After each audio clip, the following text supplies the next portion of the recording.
Dugaan korupsi penyelenggaraan haji kerap terjadi dengan sejumlah modus. Meskipun untuk kasus dugaan korupsi kali ini, KPK sudah menaikkan ke penyidikan, namun belum juga ada penetapan tersangka.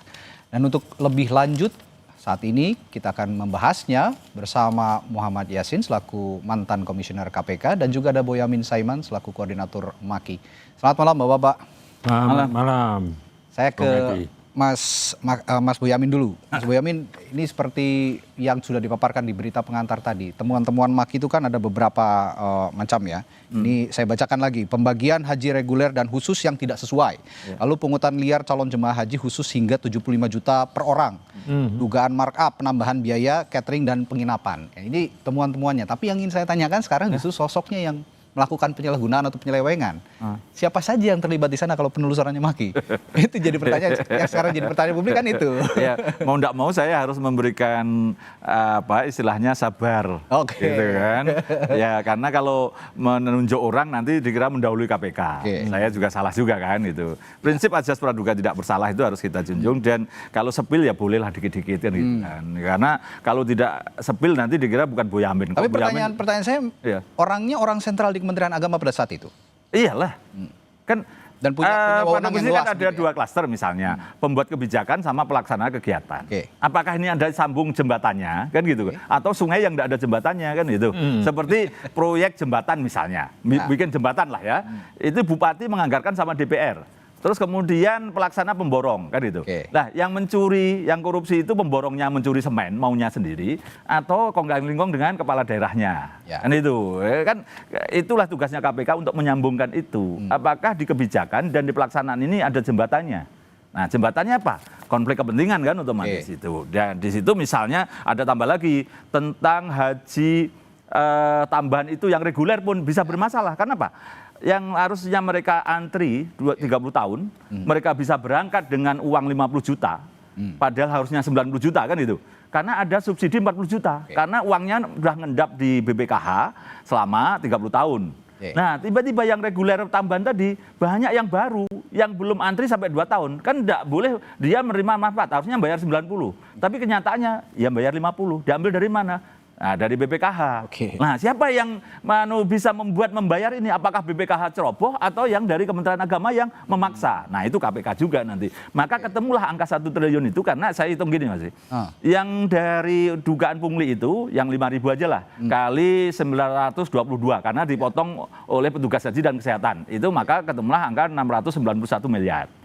Nah, kemudian dari dugaan yang tadi ini, yang haji reguler yang ternyata mengambil dana BPKH, subsidi itu, ya anggap aja 100 miliar, kira-kira kan gitu. Ketemulah 300. Terus juga markup catering haji, ya kira-kira ya 200. Ya ketemulah hampir 1 triliun juga. Gitu loh. Kira-kira kalau saya minta membreakdown itu, 1 triliunan itu, dulu kan saya rilis pertama ya antara 500 sampai 1 triliun. Kan itu. Nah, itu kan juga di angka yang bisa jadi naik lagi. Karena apa?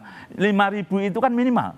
Diduga ada yang 7.000, ada yang 10.000 dolar loh ya. Itu berarti kan ya kalau 70 kali 115 sudah berapa? Kalau saya membaca statementnya Pak Yasin di media bahkan hampir 2 triliun katanya Pak ya. Kalau itu kan 5.000, kalau 10.000 semua.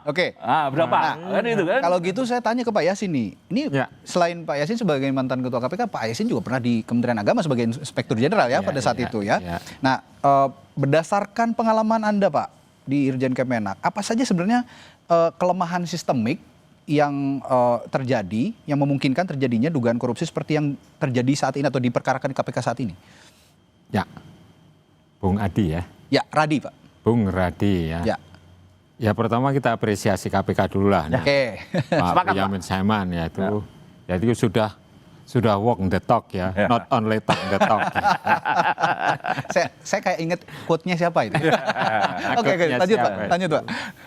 Jadi tapi tidak hanya sebatas itu. Jadi walk the talk-nya itu sampai sebatas ini kan baru tersangka tidak ada nama, ya kan? Harapan masyarakat ya pasti harus ada namanya. Minimal yang dicegah bepergian ke luar negeri itu. Kemarin kan sudah dicegah 3 orang. Harapan masyarakat seperti itu. Nah, sehingga itu bisa menjadikan katakanlah bukti bahwa KPK itu bekerja dengan serius, profesional menangani kasus ini. Khusus untuk kuota ya. Belum yang dibicarakan oleh Bung Boyamin ya. Boyamin tadi yang berkaitan dengan pengadaan barang dan jasa itu. Yang menjadi permasalahan sistem pengadaan barang dan jasa yang diatur di Indonesia itu tidak bisa diaplikasikan persis itu di luar negeri. Kecuali prinsip-prinsip umum yang bisa menjadi pegangan. Artinya luar negeri ini pemerintahan Arab Saudi begitu ya? Iya. Di Arab Saudi yang terjadi di sana. Artinya kita sendiri juga tidak bisa menekan mereka untuk misalnya ya, seperti apa yang dilakukan di Indonesia kan harus melalui tender terbuka. Ya. Kemudian juga akan dipilih dari mereka itu. Nah, siapa yang penawar yang paling bagus. Dan kemudian prinsip yang kedua itu ya harus ada efisiensi, accountability, dan transparansi. Ya. Nah, di zaman saya jadi ijen, saya tempel terus karena tidak bisa melaksanakan itu. Yaitu para pelaksana seperti yang disebut oleh Pak Boyamin tadi kan ada pengambil kebijakan dan pelaksananya. Pelaksananya itu harus ditempel terus. Tempelnya bagaimana? Pengadaan perumahan juga ditempel. Jadi nggak sempat dia itu untuk melakukan suatu deal-deal yang itu yang sekarang tidak dilakukan? Oh, tidak. Yang periode kemarin itu? Ya tidak. Setelah saya tidak di sana ya loss saja. Jadi kalau kami ditempel itu ya pengadaan perumahan kita tempel satu persatu hotel tuh di Mekah maupun di Madinah. Kemudian pengadaan catering, pengadaan transportasi kita tempel, kita ikut terjun. Nggak ada irjen yang mau seperti itu. Bahasanya yang kena malah pengambil kebijakan sekarang. Ya, sekarang yang mengenai kuota nih Pak Boyamin ya, dan Bung Ardi ya. Itu yang jelas, jamaah haji khusus itu yang berangkat itu 29.661. Banyak sekali. Ya, yang seharusnya kalau tambahan kuota itu 20.000 diatur sesuai dengan Undang-Undang Nomor 8 Tahun 2019 tentang penyelenggaraan ibadah haji, pasal 64-nya ayat 2-nya itu kan 8% itu untuk haji khusus. Otomatis ya haji regulernya 92% ya kan. Mohon maaf Pak, justru minta penambahan itu ke sana untuk reguler Pak, untuk mengurangi yang 30 tahun lagi. Jadi sebenarnya satu pun tidak bisa diambil Pak. Jangankan 8%, 0,01% satu orang aja nggak bisa, Pak. Ini dalam hubungannya dengan penghitungan kerugian negara yang sementara dihitung oleh KPK itu, Pak. Jadi kalau menurut saya ya hitung-hitungan dari kelebihan 10.730 jamaah itu dikalikan misalnya paling murah 200 juta itu berapa US tuh, Pak Saya Boyamin? 5.000, Pak.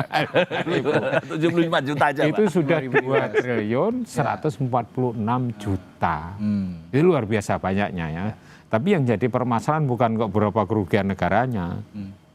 Mampukah itu penegak hukum Indonesia itu merecover kerugian negara tisu melalui aset recovery.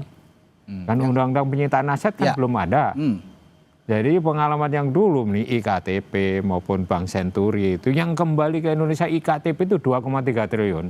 Yang kembali hanya sekitar 28 miliar. Nggak ada seperpuluhnya itu enggak ada.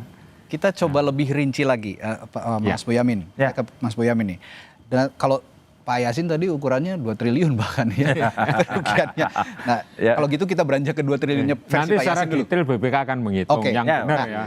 Kalau kita hanya asumsi aja Pak. Tapi bisa mendekati Pak. Iya, bisa mendekati. Saya itu kan biasanya antara 500 sampai 1 T. Kalau biasanya itu kadang-kadang kali 2 gitu. Kalau kali 2 ya ketemu juga. Kita lebih spesifik lagi. Adakah temuan spesifik yang mendukung angka tersebut kira-kira? Iya gini. Karena saya kan mohon maaf bukan apa gitu beberapa kali umroh. Nah umroh itu beliau travel umroh rata-rata juga haji plus. Saya tanya bayar berapa sih kemarin? Nah yang kecil itu yang artinya dapatnya hanya puluhan lah antara 10 sampai 30 itu ngomongnya 5.000. Itu loh ya berarti patokan saya minimal 5.000 itu aja. $5.000. Berarti 75 juta. Kali 10.000 ya ketemulah karena ternyata petugas haji atau apapun yang dampingi sebagian juga dijual Pak. Bukan murni maka kemudian walaupun perhitungan Pak Boyamin itu kemurahan Pak. Karena ini kan kecil cipratan terakhir Pak kira-kira 5.000. Nah yang besar-besar itu yang perusahaan-perusahaan besar yang salah satunya dicekal itu konsorsium dan ada cerita begini Pak Radia. Dari iuran itu kan karena ke travel itu kan transfer jamaah itu. Nah kemudian dikirimlah ke sebagian ke rekeningnya konsorsium. Oke. Nah di konsorsium Pak, karena rame-rame pansus itu Pak, katanya masih ada 200-an miliar yang tersisa Pak, yang belum sempat dibagi gitu. Nah dari itu kan sebenarnya ketahuan. Nanti KPK paling gampang itu kalau bisa pasti bisa menemukan ini, maka kerugian itu kalau di bawah 500 itu keterlaluan gitu loh. Oke, kalau gitu pertanyaan saya selanjutnya, apa Maki juga punya informasi soal pihak swasta atau travel haji yang diuntungkan dari dugaan penyimpangan ini? Seperti kalau saya mencontohkan dalam kasus Fuad Hasan Masyhur ini ya. FHM akan bahas setelah jeda, nanti di Sapa Indonesia Malam akan dijawab oleh Yamin Saiman. Tetaplah bersama kami.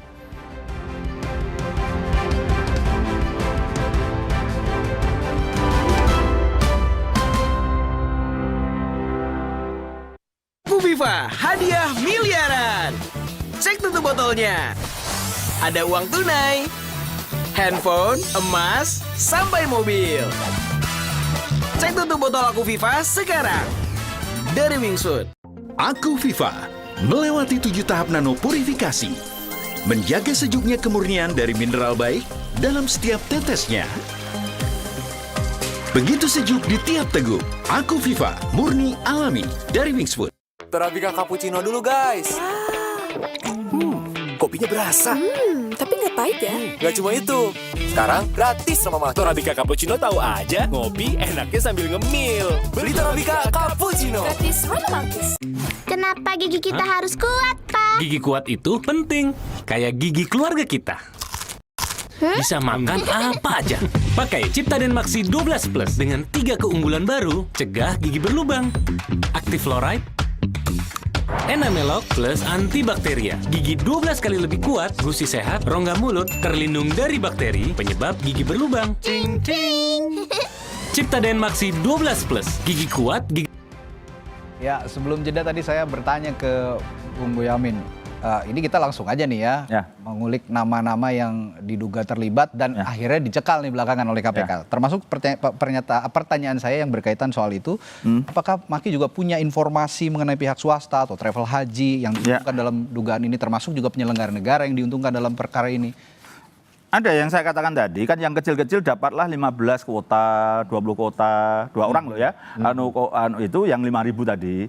Nah, itu kan berarti hanya sebagian kecil aja. Sementara 10.000. Siapa yang nyerap 1.000, nyerap 2.000 sampai habis di angka 9.000 gitu. Yang terbagi kecil-kecil itu kira-kira hanya 1.000-an, Pak, kira-kira gitu. Nah, yang 9.000 ini diserap oleh perusahaan-perusahaan besar. Yang diduga yang termasuk yang dicekal itu. Karena dia selain untuk dirinya ada istilah konsorsium di situ tadi. Gitu. Konsorsium inilah yang dijadikan saksi yang kecil-kecil dulu. Ya.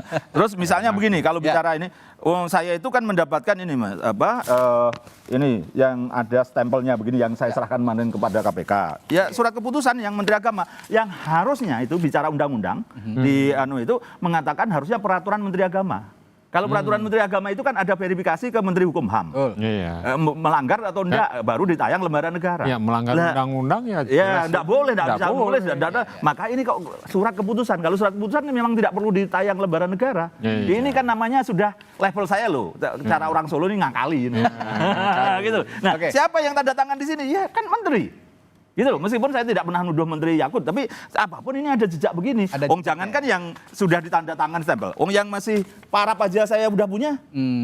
Saya harus menghargai KPK, satu. Nomor dua, menghargai whistleblower di dalam Kementerian Agama. Dengan segala risikonya membocorkan ke saya. Kalau mau dilacak, saya ditanya, dari mana? Mencuri kan gitu aja. Ya gitu aja. Mencuri segini juga tidak akan dituntut kan gitu kan. Kalau gitu ini udah cukup konkret intinya nih ya. Kalau gitu begini Pak Yasin. Pemeriksaan pemanggilan pemeriksaan sudah, status kepenyidikan sudah. Nah, selanjutnya ekspektasinya apa kalau Pak Yasin kepada KPK untuk kasus ini? Ya, kita merunutnya itu kan atas pelanggarannya.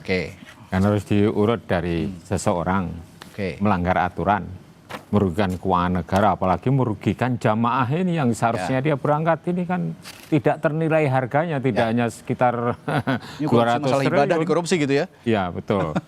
Itu 23 Juni tahun 2023 itu pemerintah Arab Saudi sudah menginformasikan ada tambahan 20.000. Maka ditetapkan pada rapat dengar pendapat dengan DPR itu tanggal 27 Oktober tahun 2023.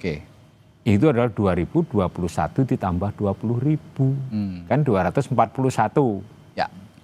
Muncul lagi yaitu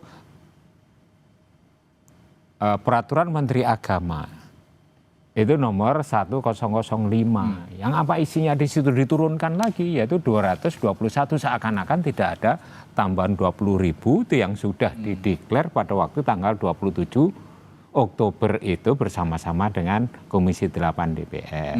Muncul lagi aturan baru. Aturan baru inilah yang melanggar aturan. Seseorang kan sudah jelas seorang. Siapa itu yang menerbitkan aturan dong? Nah, Ngambil kebijakan tadi? Iya, pengambil kebijakan berupa apa? PMA nomor 130 tahun 2024, 15 Januari. Apa isinya? Di dalamnya tuh, jadi kuota yang 20.000 itu dibagi 10.000 untuk reguler, 10.000 untuk... Pak Yasin, bukan PMA, surat keputusan. Yang saya katakan tadi loh Pak, nomor ini kan 130 tadi. Ya 130 ya. Itu yang justru saya masalah, bukan PMA. Kalau PMA kan peraturan Menteri Agama. Yang ditayang di lembaran negara. Jadi surat keputusan itu akan melanggar lagi. Itu kan melanggar pasal 64 ayat 2 maupun ayat 4. Bagi 10%. Nah sehingga akhirnya katakanlah itu yang jamaah khusus itu 19.290, tapi yang berangkat 29.000. Selisihnya berapa? Makanya saya katakan selisihnya berapa? Jumlahnya 10.731 kali 200 juta, lebih dari 2 triliun. Karena seseorang melanggar aturan, merugikan keuangan negara, merugikan rakyat yang lagi ngantri. Itu kan paling dolim itu, ya kan? Dengan niat ada niat jahatnya ya tuh naik turunkan surat keputusan. Berarti itu mensrea ya Pak Yasin? Iya, saya kira itu. Dari 250 tiba-tiba turunkan 220. Seakan-akan tambahan baru lagi, padahal sudah diketuai DPR. Mensrea nggak Pak? Betul, mensrea. Sudah, Pak Yasin pernah di KPK, sudah ada itu makanya saya tadi tanya, saya tembak langsung aja nih. Udah sekarang ya tadi sudah penyidikan, sudah diperiksa, bahkan sudah dicegah. Apa harapannya buat KPK? Maka ekspektasinya ini enggak usah lama-lama kalau sudah jelas gitu. Pak Boyamin sudah hafal betul itu angka-angka. Enggak usah lama-lama ini untuk apa nih Pak? Untuk apa? Ditetapkan tersangka? Iya ditetapkan tersangka lah, gitu. Ini kita bukan Mas Radi ini loh trial bar press ya. Saya hanya dicegah saja. Terus sekarang itu ada tersangka, terus kemudian diulur-ulur namanya nggak muncul-muncul, itu masyarakat kehilangan trust kepada Mas Radi biar nggak ngomong aja bahasanya gitu kan. Dasarnya yang jelas, pasal 9 Undang-Undang nomor 8 tahun 2019 mengatakan di ayat 2 Pak, ketentuan mengenai pengisian kuota haji tambahan diatur dengan peraturan menteri. Udah jelas loh, ini pasal 9 loh. Ya tapi tidak harus melanggar undang-undang dong. Lah iya, misalnya pun Pak, gitu loh, anggap aja ini kebijakan boleh ini karena tambahan gitu. Tapi harus syarat yang mendasari peraturan. Yang dilembarkan lembaran negara tadi, verifikasi Menteri Hukum boleh melanggar undang-undang. Kalau enggak ya udah enggak boleh juga gitu loh. Itu melanggar undang-undang nomor 8 surat keputusan. Sekarang surat keputusan ini siapa yang nandatangani? Bahkan kemarin sudah saya sampaikan KPK gitu, inisial yang menyusun 4 orang dengan tergesa-gesa. Yang memarap ini juga saya tahu karena jabatan gitu. Tapi kan menterinya nggak dicekal kalau yang memarap ini karena jabatan. Terus misalnya gini, ada yang cekal 1 orang. Ini saya di briefing Februari 2025. Artinya ini setelah saya laporan bulan Desember, itu saya kena briefing orang. Ini kan di Lingkari ini. Ini yang dicekal salah satu. Ini masih ada di papan ruang briefing saya di BSD Pak. Baik. Ternyata cocok juga ini. Yang salah satu dikasih ini namanya Gus LA. Udah semakin spesifik sepertinya ya. Jadi memang langkah yang ditunggu ya ekspektasinya Pak Yasin tadi ya. Tunggu apa lagi kalau memang sudah ada mensrea, sudah ada bukti-bukti, ya tinggal ditetapkan saja tersangkanya yang sudah jelas-jelas menurut Pak Yasin dan Mas Boyamin tertera dalam beberapa perkara yang masalah yang diambil dalam perkara ini, termasuk tadi bukti-bukti yang diajukan. Baik. Terakhir ini Pak kan ini Mas Radi ini kan. Ini dari papan nama saya foto lagi ini. Ini nomor 3 ini yang nyusun. Nomor 4 itu yang dilingkari, itu yang dicekal. Wah, itu kan. Anatomy of crime-nya udah ada. Ini dari papan saya. Saya foto, saya printer. Baik. Dan ini semua sudah diserahkan ke KPK. Sudah pas ternyata kan. Tinggal menunggu keputusan KPK kapan menetapkan tersangka. Sepertinya sih tidak lama lagi dan dalam waktu dekat. Kalau melihat sebentar lagi 17 Agustus ya mungkin setelah 17 Agustus kali ya. Ya pokoknya gini Mas Radi, 3 bulan tidak menuntaskan penetapan tersangka saya gugat lagi. Wah, aja. Baik. Pak Yasin udah berapa kali saya gugat? Pimpinan KPK kan gitu kan. Baik, terima kasih Mas Boyamin, Pak Yasin telah hadir di sama-sama. studio Sapa Indonesia malam hari ini dan memberikan perspektifnya dan pandangannya malam hari ini. Terima kasih Pak. Saudara, setelah jeda kami masih punya informasi.